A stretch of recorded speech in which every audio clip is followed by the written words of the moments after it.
produção, frutas que caem no chão. No transporte, grãos são soprados ao vento. No mercado, legumes que apodrecem. Na geladeira, estragou, vai para o lixo. E assim, o que era belo, real, vai dando espaço ao invisível. Eu vim contar para vocês do Comida Invisível. O Comida Invisível foi um projeto que nasceu quando eu me deparei com uma cena assim. Há 2 anos e meio atrás, eu estava com meu filho em casa e a gente resolveu fazer geleia. E para fazer geleia, eu precisava de frutas mais maduras. Eu fui para o CEAGESP, caminhando lá, eu encontro pilhas de mamão, abacaxi, manga, absolutamente jogadas e largadas. E ali, naquele momento, parece que a minha vida acabou fazendo sentido.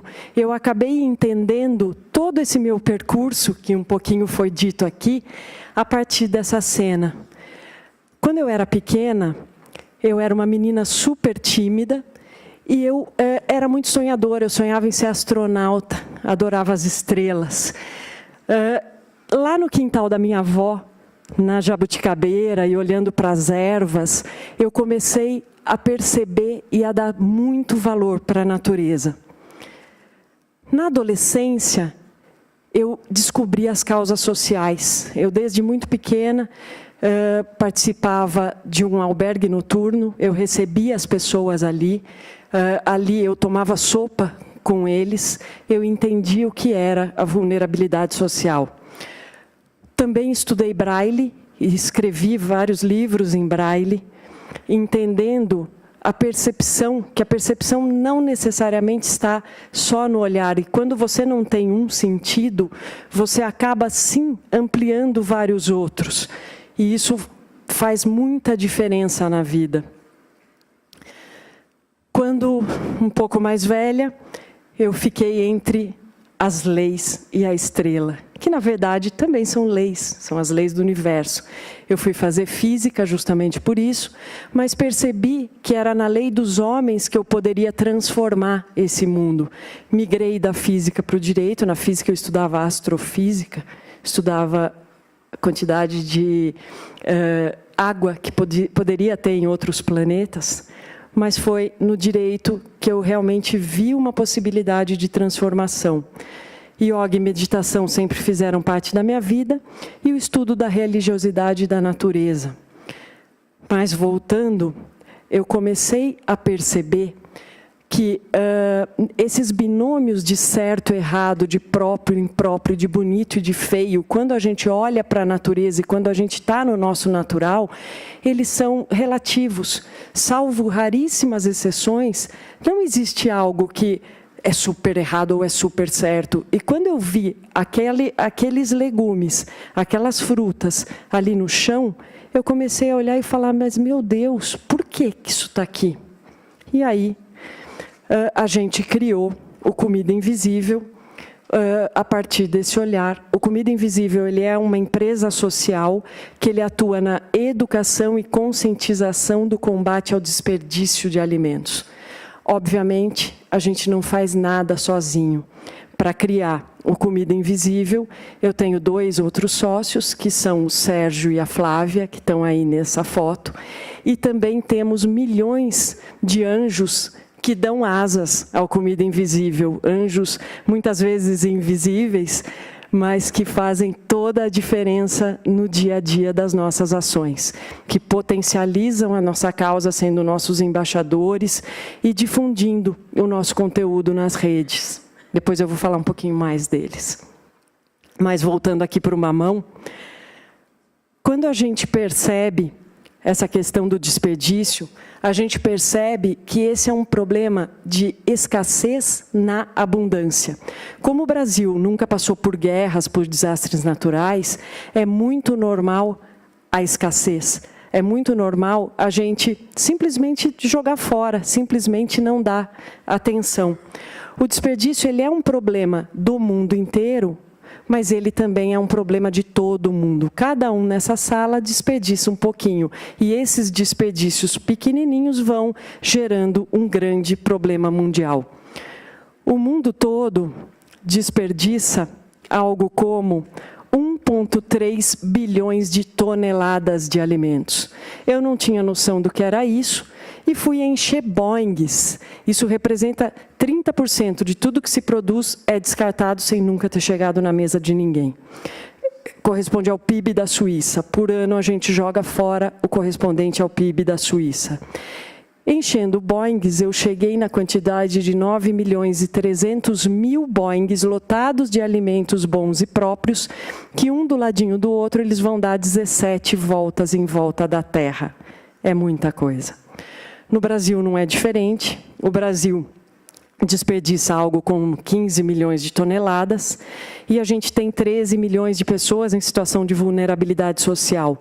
Se a gente pegasse essas 14 milhões e 96 mil toneladas de alimentos e desse 2 quilos de alimentos por pessoa, isso é um exagero, porque qualquer pessoa aqui com 1 quilo de alimento por dia já estaria super bem alimentada, a gente alimentaria 20 milhões de brasileiros, ou seja, não haveria fome no Brasil.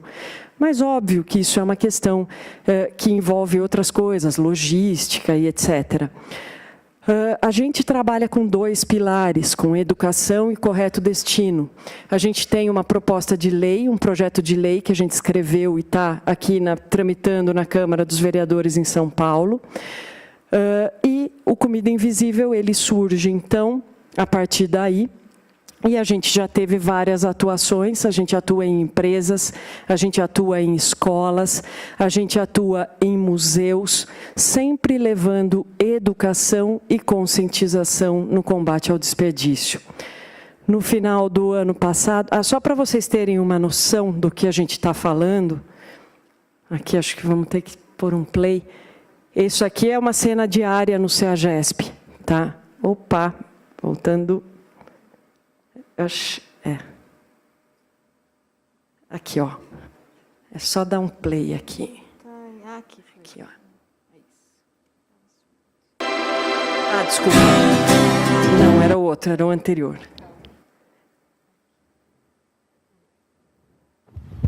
Isso aqui é uma cena diária lá. Isso aí são os catadores.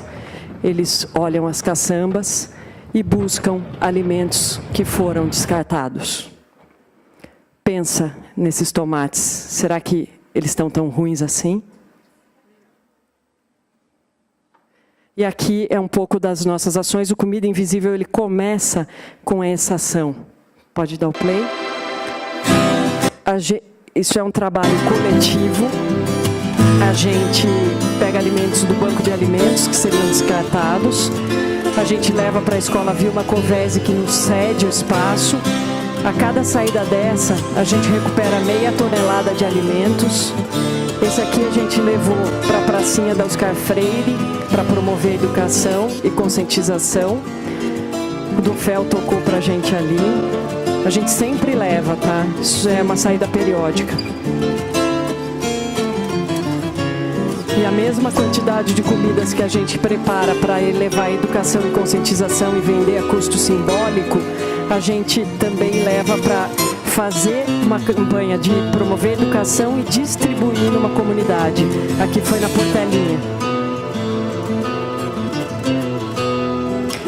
Nessa ação, 500 quilos de alimentos. A cada ação, 500 quilos de alimentos. A gente já deve ter recuperado aí algo próximo de 5 a 6 toneladas de alimentos, com ações assim.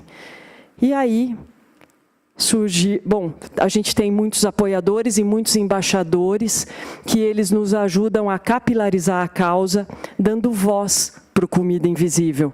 Então, a Bela Gil é nossa embaixadora, a Lilian Patti, Marcelo Rosenbaum, Maurício Arruda, enfim, são vários de vários segmentos que eles trazem voz à nossa causa, e aí a gente consegue ter uma rede aí de mais de 2 milhões de seguidores, né? Direto ou indiretamente. E, no final do ano passado, mais precisamente dia 4 de dezembro, a gente lançou um aplicativo. Esse aplicativo teve muita repercussão na mídia, que é o aplicativo Comida Invisível, e ele tá sendo chamado de Tinder do combate ao desperdício. Porque, de um lado, a gente junta restaurantes, hotéis, supermercados que têm alimentos bons e próprios, mas que perderam valor comercial, e, de outro lado, ONGs, causas, pessoas físicas que precisam daqueles alimentos. O aplicativo ele está disponível para Android e para iOS, e a gente teve uma repercussão assim, gigantesca. A gente foi parar no Jornal Nacional, a gente teve no SPTV, foi capa de Valor Econômico e tal, por conta dele. Eu vou passar aqui uma vinhetinha dele, rapidinha. Essa é a carinha do aplicativo. No aplicativo você escolhe se você quer doar ou se você quer receber. Aí, quem recebe assume a responsabilidade por aquele alimento. E acho que é isso, gente. Acho que, assim, se eu tiver que deixar uma mensagem final, a mensagem que eu gosto muito é essa. Chegará o dia em que uma simples cenoura, observada com frescor, desencadeará uma revolução. Porque muitos desses alimentos que são descartados são, por exemplo, uma cenoura, se ela nasce perfeita, igual a cenoura do Pernalonga, que lindo, ela vai para a gôndola, ela vai ficar bonitinha lá. Mas se ela nasce com duas perninhas, ou se ela nasce abraçada, um grupo de cenouras abraçadas, elas vão ser descartadas. E elas vão compor esses 30%, embora elas sejam tão perfeitas quanto a cenoura do Pernalonga. A gente tem o Instagram, no Instagram a gente sempre dá dicas, a gente dá receitas, a gente dá mensagens, enfim, é isso. Obrigada.